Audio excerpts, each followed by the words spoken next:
On Friday, the European Commission revealed its new Electrification Action Plan, which apparently aims to turn Europe into the world's first, in the words of the Commission, electro-continent. So in this video, we're going to explain why the EU wants to electrify Europe, what this new plan involves, and whether it'll actually work.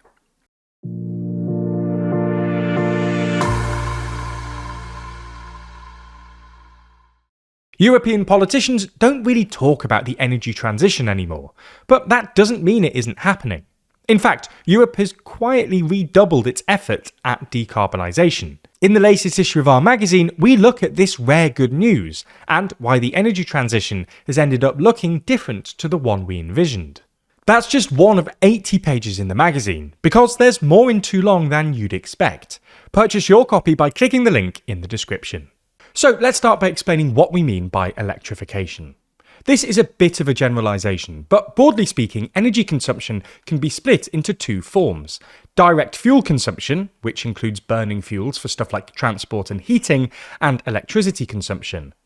Electrification is essentially the process of shifting away from direct fuel towards electricity, so that electricity accounts for a larger share of total energy consumption. To some extent, electrification should happen naturally, for the simple reason that electricity is, generally speaking, more efficient than burning fuel. But it's also something that policymakers actively aim towards, largely because electrification is central to the energy transition, which involves doing essentially two things.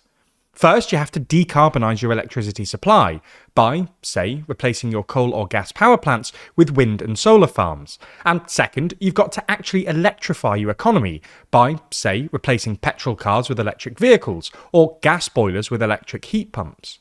As you electrify your economy, you've then also got to continue building out your green energy infrastructure to make sure you're generating enough clean electricity to meet all the new demand that comes with this electrification. The EU has made pretty good progress on the first part of the energy transition. Last year, for instance, renewables generated roughly half of the EU's electricity, according to the independent energy think tank EMBA, with wind and solar power overtaking fossil fuels for the first time. However, the EU has made less impressive progress on the second part of the energy transition. Electricity's share of total energy consumption has barely ticked up in recent years, and currently sits at about 23%. Anyway, this is the context in which the European Commission has launched its new Electrification Action Plan, which aims to double the electrification rate by 2040, i.e. go from 23% to 46% in the next 13 years. The action plan essentially has two key policy proposals. First, the Commission wants to dramatically increase investment. For context, electrification is very capital intensive. In other words, while electricity should ultimately be very cheap, getting there requires a lot of expensive upfront investment in stuff like solar panels, wind turbines, and grid infrastructure. To get there, the Commission wants to use permitting reform to make it easier to actually build this infrastructure. Some direct funding from the EU and national governments, i.e. the public sector, and then a whole load of clever financial instruments to mobilise private sector investment, including policy banks like the Industrial Decarbonisation Bank, which lends money to the companies investing in electricity infrastructure. The Commission also wants to change the way that the costs of investment are distributed. At the moment, for instance, lots of these capital costs immediately show up on customers' bills because the energy companies want to make their money back as quickly as possible. The Commission wants to essentially spread the cost over a longer time frame, both to provide more price stability and to make sure that sudden investment-related spikes in bills don't erode public support for the energy transition. Second, the Commission wants to make electricity a more attractive source of energy for industry and consumers alike. For context, at the moment, electricity is roughly 3 times as expensive as gas in the EU, although there's pretty significant variation between member states. The Commission wants to basically make electricity as cheap as or cheaper than gas, to encourage the European economy to essentially electrify itself. Some of this will be achieved by the stuff we just mentioned, about spreading the capital costs over a long time horizon, but the Commission also wants to make sure that electricity isn't taxed more than gas, as is the case in some member states. If all goes to plan, the Commission claims that the Electrification Action Plan will help achieve 3 different policy objectives. First, and most obviously, it'll reduce Europe's greenhouse gas emissions. The EU estimates that reaching this 46% target could cut the EU's total CO2 emissions by more than 2,000 megatons, or more than 50% of the current total. Second, it will improve Europe's energy security and reduce its dependence on fossil fuel imports.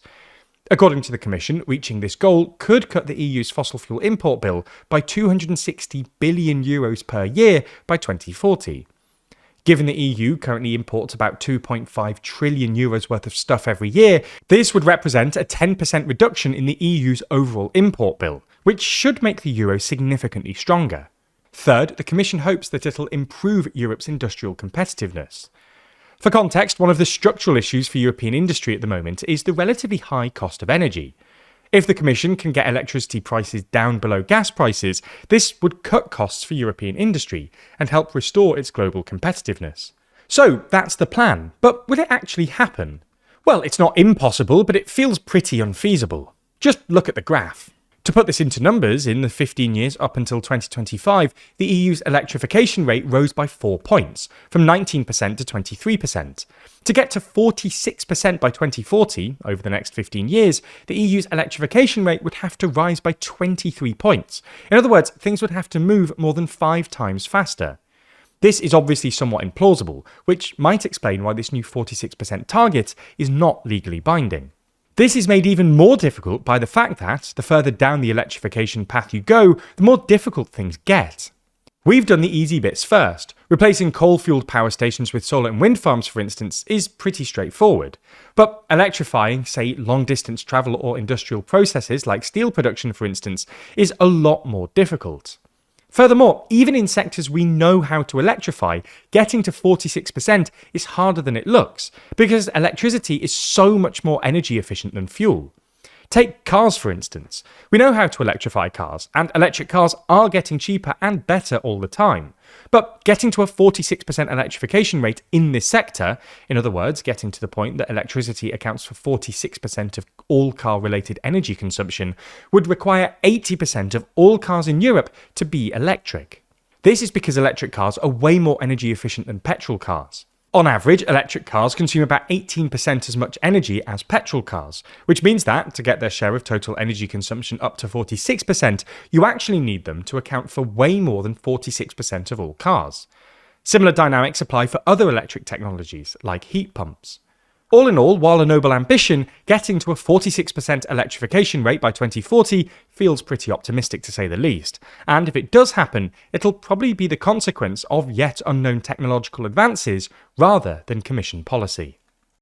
Now, as you're probably aware, it's kind of impossible to avoid talking or thinking about the big players that control our world, much like the ones we've spoken about today.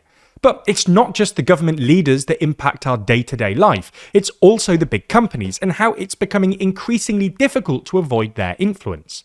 So I bet you're wondering how you can start taking back that control, and luckily we have a simple solution for you, and it starts with your email. While it may seem insignificant, your email is extremely personal to you, and it's important to keep hold of what's yours, and thankfully, Proton Mail will help you get that control back. It's a private, secure alternative to big companies like Google, and will give you everything you need to be productive, all while keeping those pesky ads away from your inboxes. From preventing dangerous phishing attacks with their FishGuard protection feature, to protecting your identity by alerting you if your email has been sold to the dark web, Proton Mail has everything to keep you safe online.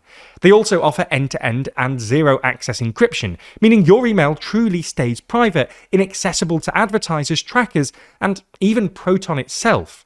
This means your email and your information stays safe and secure. No more ads, no tracking, and no profiling, giving you back the control you deserve. Making the switch doesn't have to be a hassle. Proton Mail's easy switch tool lets you move your emails and contacts from your current provider in just a few steps. You can even connect your Gmail account and receive and send messages from it directly in Proton Mail, while you transfer everything over at your own pace, so there's no pressure to switch all at once.